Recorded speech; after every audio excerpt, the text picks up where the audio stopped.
one. I appreciate all the Test. People getting levels.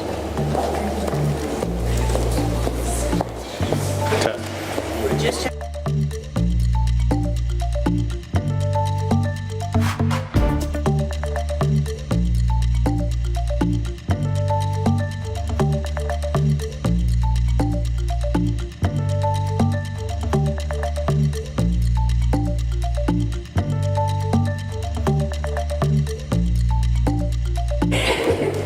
let me just put that in here. All right.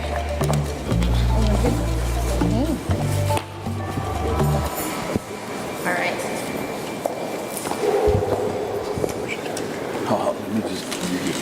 Good morning.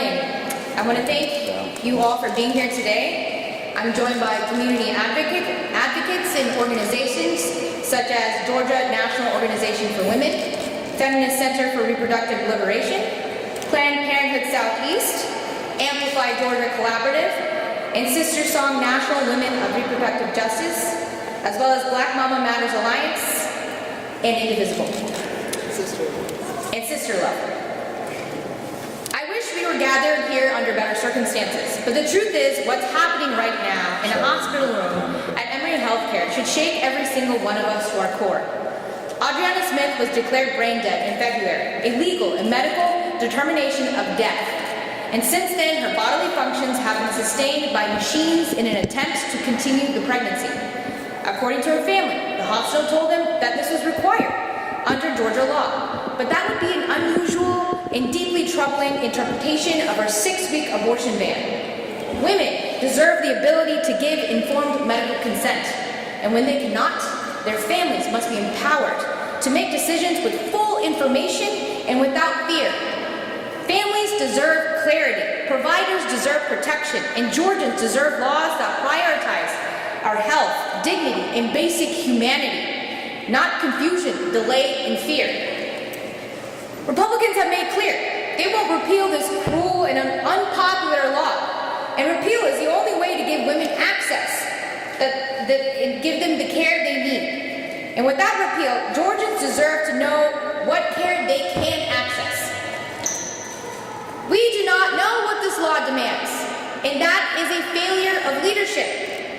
I have sent a formal request to Governor Kemp asking him to use his authority to get an official legal opinion from Attorney General Chris Carr. That's not politics, that is the actual process. But the governor who signed this law into effect won't even acknowledge the question. He won't answer Georgia families. He won't answer doctors. He won't answer me, and he certainly won't answer the people of Georgia. But let me tell you what we do know. We know that the sponsor of this law says it's working exactly as intended. That this woman being kept on machines is the logical result of their legislation. Meanwhile, the Attorney General's office issues a press statement saying that the law doesn't actually require this outcome. These are not small contradictions. These are life and death contradictions. And that's why I've sent a formal letter to Governor Kemp asking him to do what only he can. Request a binding legal opinion from the AG that brings clarity to this crisis. And I've asked 4 basic but urgent questions. Questions that hospitals, doctors, and families across Georgia need answered. Number 1, under Georgia law, including the current abortion statute, is a hospital legally required to maintain a brain-dead pregnant woman on life support in order to continue gestation of the fetus? Number 2, what are the precise definitions that constitute a medical emergency under this law? Number 3, when the law allows abortion in cases where the fetus is incompatible with life, what conditions actually meet that threshold? And why hasn't the state made that explicit? Then number 4, how does this law affect legal standing of advanced directives and end-of-life planning for pregnant Georgians? These questions are not theoretical, they're urgent, because as long as this law remains vague, we will continue to see families traumatized, providers criminalized, and patients left behind. Doctors are being forced to make impossible choices. Families are trapped in grief and fear. And women are dying, just like Amber Nicole Thurman, who was denied care for over 20 hours and died on the operating table. Just like like Candy Miller, who died after managing her own abortion at home because she was too afraid to go to the hospital. The governor's own maternal mortality review committee has called these deaths preventable. Is this the Georgia that we want? We are calling on the governor to do his job, request a formal opinion from the AG, and tell the people of Georgia what this law actually means. We're not going to sit quietly while women are used as test cases for a law no one will take responsibility for. And the buck stops with the governor. He signed this bill into law. Now it's time for him to face the consequences of what he's doing to real families. This law does harm to Georgians every day, and we deserve clarity, we deserve compassion, and we deserve better than silence. Thank you. Next, we will have Casey Marushak speak, and she will share her personal story about how Georgia's abortion law affected her.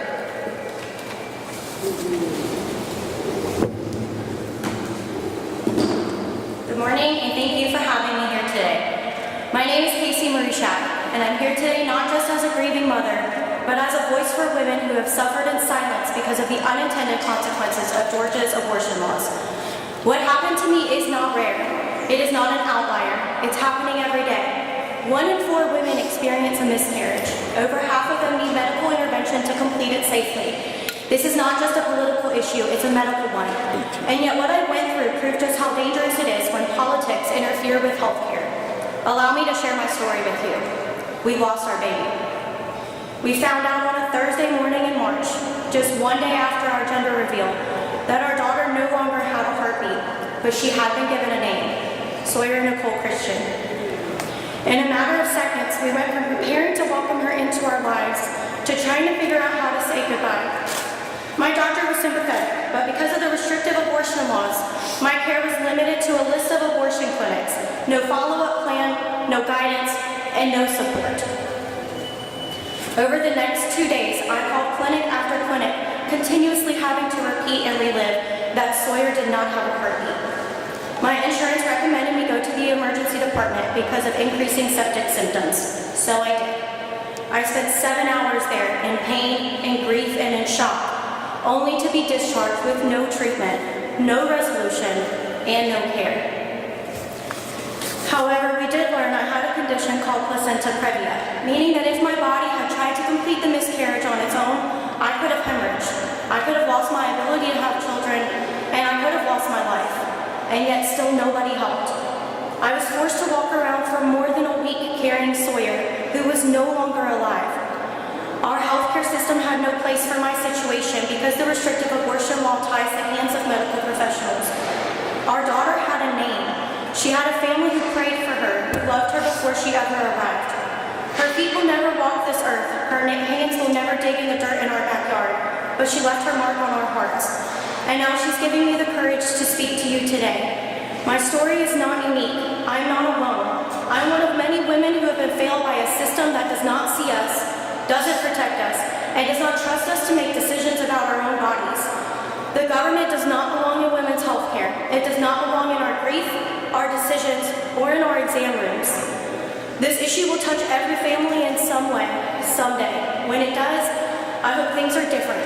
I hope your daughter, your sister, your niece, or your friend is treated with the care, respect, and the urgency that I was denied because I was failed by policies that value politics over people, by a system that does not trust women to know their bodies, their pregnancies, or their pain. I am not here to debate the morality of abortion. I am here to speak to the urgent need for clear medical exceptions that protect women in crisis. Doctors need legal clarity and the freedom to act quickly when a woman's health is at risk, not after she is on the verge of sepsis.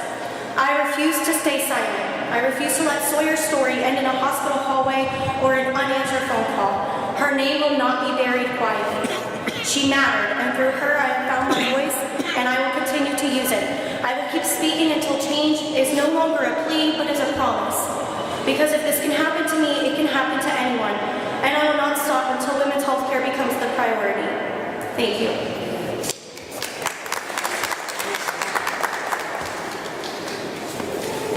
Good morning.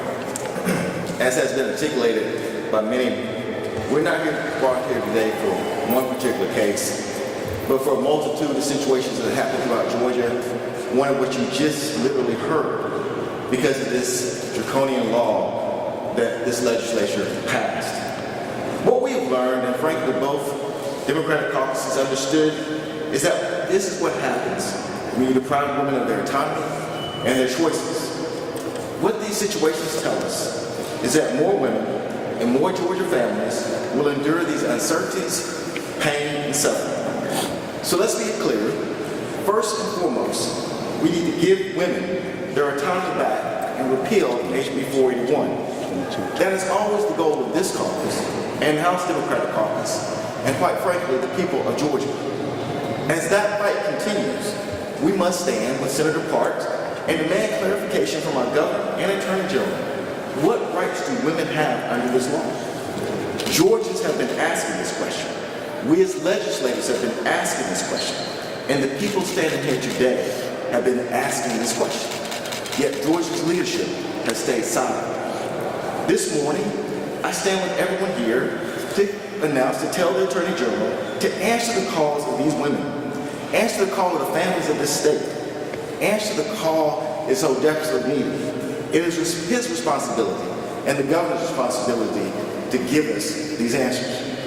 Whether through a formal legal opinion or other means, these answers must come. The women of this state and families of this state demand this.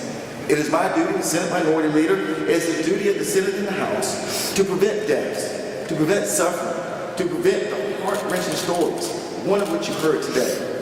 We say we are here to do the people's business. Well, the people need answers. It's time to get to business. With that, I'll let Representative Park Cannon speak. I'd like to thank you all for being here, and particularly thank Casey for sharing her story. She is a powerful speaker who speaks to the impacts of delayed care in Georgia. And this is a ripple effect that happens across our state. My name is Park Cannon. I'm proud to serve as the Secretary of the House Minority Caucus. And outside of the legislature, I am a full spectrum doula. That means I help people whether they want to be pregnant or not, whether they can sustain a pregnancy to term or not.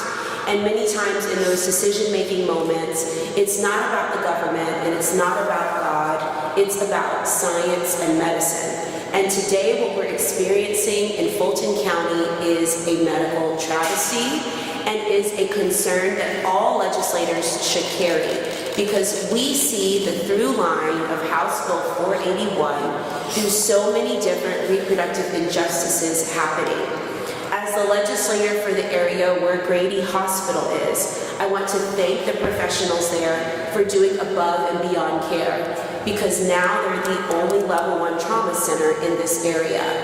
Since Wallstar has closed, also within District 58, we have been looking around the state to figure out what happens when hospitals close and what happens when there is medical confusion based on the law. Additionally, with Emory University Hospital Midtown being in District 58, it has been very clear that our constituency want to see justice as served. That specifically means that medical professionals are able to do what they need to do, and that the surviving family is able to grieve privately. We ask for the privacy for her family, but we also ask for the repeal of House Bill 481. So if you're here today, I want to transport you back to the day that House Bill 481 was passed. Here in this chamber, many of us in the legislature clamored and cried. We said there will be vague circumstances that take place because of this law. After the law was passed, thankfully, based on a number of these organizations here, like Sister Song and Planned Parenthood and Feminist, we took it all the way to the Georgia Supreme Court. And we said this law is vague. Not just vague because what happens if somebody is in an HOV lane and pregnant and gets pulled over, but because of medical travesties like this one. So today we asked for the legislature to consider a full repeal of House Bill 481, which put this ban into effect and created the vagueness that we see, and to enact the Reproductive Freedom Act, which you will hear about. Thank you very much. Next we will have Kwajalein Jackson speak. She will be closing out this press conference. She is with the Feminist Center for Reproductive Liberation. Thank you very much for having me here today. My name is Kwajalein Jackson, and I'm the Executive Director of Feminist Center for Reproductive Liberation. And I first want to offer my sincere condolences to all who have lost a loved one to medical mistreatment, neglect, denial of care, or obstetric violence that are hurting today. To the families of those whose names we know, and to those that we don't know, you are not alone in your grief. We mourn with you. We have long endured a system in this country where the needs of our communities have been ignored or dismissed, where our pain and suffering is simultaneously made invisible and made a spectacle for mass consumption. At Feminist Center for Reproductive Liberation, we not only provide compassionate care that people want and need in our clinic, including abortion care, but we also fight in these very halls to demand that that care people deserve, they're able to access everywhere.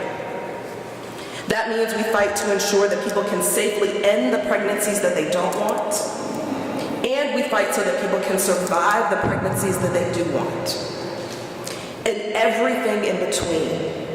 We fight so that OBGYNs, midwives, doulas, promotoras, nurses can practice the compassionate care that they are trained to do without fear, obstruction, or confusion. We fight so that birth in Georgia can be a joyous occasion that people desire and not a frightening and deadly risk that has been true for Black women for so long. What the proponents of this dangerous law fail to understand is that bodily autonomy is life. Self-determination is life. Compassionate care is life. Allowing clinicians to act in the best interest of their patients is life. Reproductive liberation is life. We are fighting for our lives, and we are fighting for the lives of those who oppose us as well. If you want to save lives, you will repeal this inhumane ban. Thank you.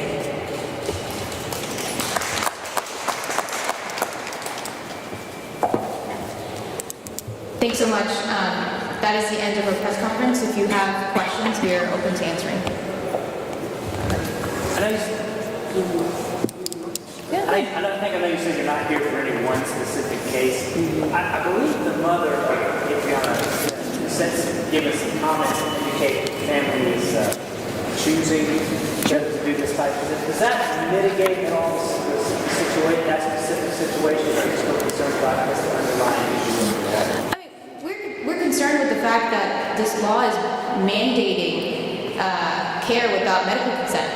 A woman should consent to medical care, and if they can't, their next of kin should consent to medical care. And at the end of the day, if this situation, this family should have had the ability to have a conversation and not have this mandated on them. And if this were to happen ever again, we want our families, we want women to be able to have bodily autonomy and make their decisions for themselves, and that decision should be between their doctor and them.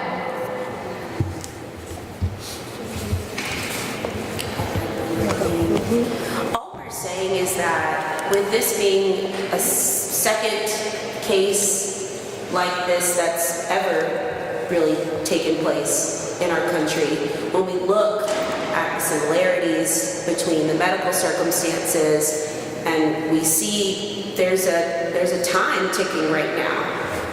And so many of us are curious as to what is the next course of action for these medical professionals, which is why we're gathered here today to say time is ticking. We need to figure out how this law impacts care. Any more questions? Thank you very much.